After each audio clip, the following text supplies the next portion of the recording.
भारत की महिलाओं ने इतिहास में वह स्थान पाया जिससे देवता भी वंचित थे। तब एक नई शासन, धर्म और न्याय की ऐसी मिसाल कायम की जिसे आज भी इतिहास की गाथाओं में सुना जाता है, स्वर्ण अक्षरों में याद किया जाता है। नाम है अहिल्याबाई होलकर।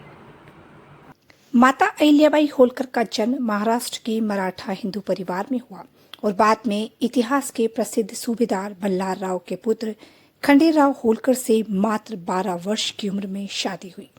लेकिन कुछ समय के बाद पति के उग्र स्वभाव के कारण उन्हें बहुत कुछ झेलना पड़ा।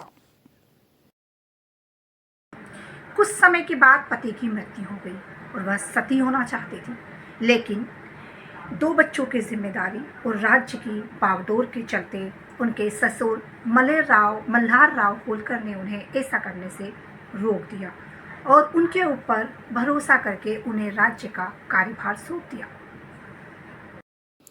ससुर ने अहिल्याबाई को पुत्र से बढ़कर पाला और अहिल्याबाई ने भी पूरे संघर्ष के साथ राज्य के कामकाज में हाथ बटाया।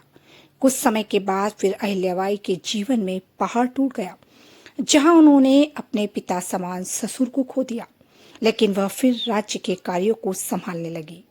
वहीं कुछ समय बाद मालेगांव के साथ राज्य का पतन न हो जाए, इसलिए उन्होंने कामकाज की डोर अपने हाथों में संभाली। तब तमाम पुरुष राजा ने उनके ऊपर सवाल उठाए और एक राज्य के कर्मचारी दूसरे राज्य के राघोबा को पत्र लिखकर होलकर पर कब्जा जमाने का न्योता भी दे दिया। पर अहिल्याबाई होलकर किसी से डरने वाली नहीं थी।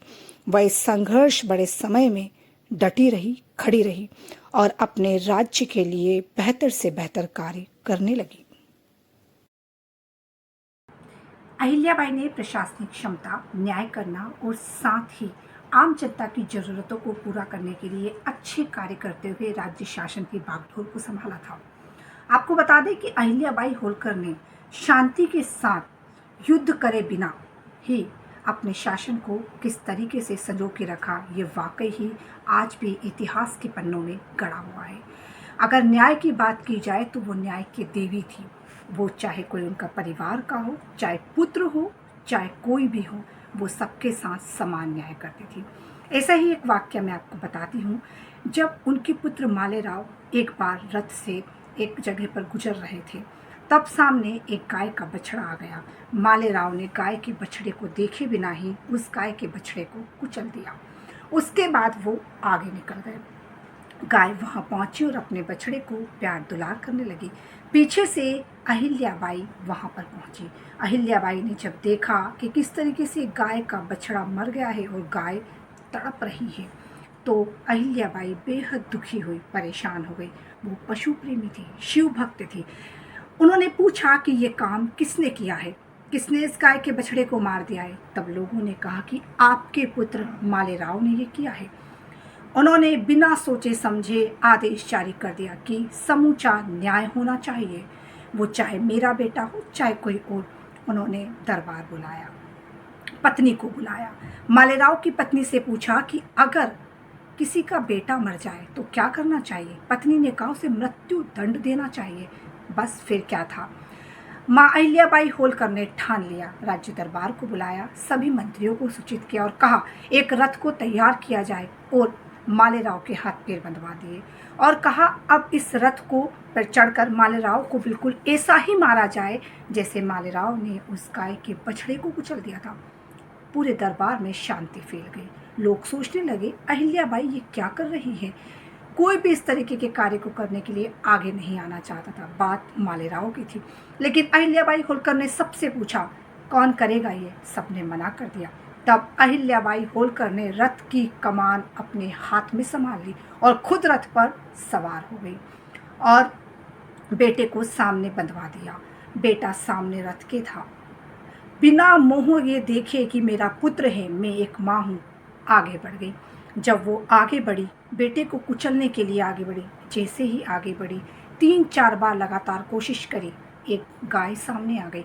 जब जब वो अपने बेटे को कुचलने के लिए आगे बढ़ रही थी, तब तब गाय सामने आ रही थी। तब मानो पूरे राज्य दरबार में शांति फैल गई और वो गाय ये बताना चाह रही थी कि अहिल्याबाई आप ये ना करें, आप अपने बेटे के खून से अपने हाथ को ना रंगे। इसके बाद वहाँ के मंत्रियों ने भी अहिल्याबाई को समझाया और कहा कि मालेराव सुधर जाएंगे, संभल जाएंगे, आप ऐसा ना करें। इस तरीके से अहिल्याबाई ने न्याय किया, हालांकि अपने बेटे को छोड़ दिया और न्याय की मूर्ति बन गई। इस न्याय का आज भी इतिहास के पन्नों में स्वर्ण अक्षरों में उनका नाम लिखा जाता है। ऐसी थी अहिल्या देवी। ऐसे में वह न्याय की देवी बनी और कुछ समय के बाद बेटे मालेगांव का मानसिक संतुलन बिगड़ने से असमान मृत्यु हो गई। इस बात से महारानी को गहरा आघात पहुंचा और वह अब पूरी तरह अकेली हो गई। बेटे की मृत्यु के बाद उनके लिए सब कुछ सहना आसान नहीं था। उसके बाद भी राज्य की प्रजा को संभालने के लिए रानी संघर्षों के साथ डटी रही। कई सारी मुसीबतें आईं, कई सारे आक्रमण हुए। उसके बाद भी रानी हर आक्रमण का जवाब डटकर देने लगी। रानी के लिए सब इतना आसान नहीं था। बाहरी आक्रमणों से राज्य की रक्षा के लिए उन्होंने सेना को संगठित किया और सशक्त किया। उन्होंने विद्रोह और आंतरिक दंगों को दबाने में सफलता हासिल की।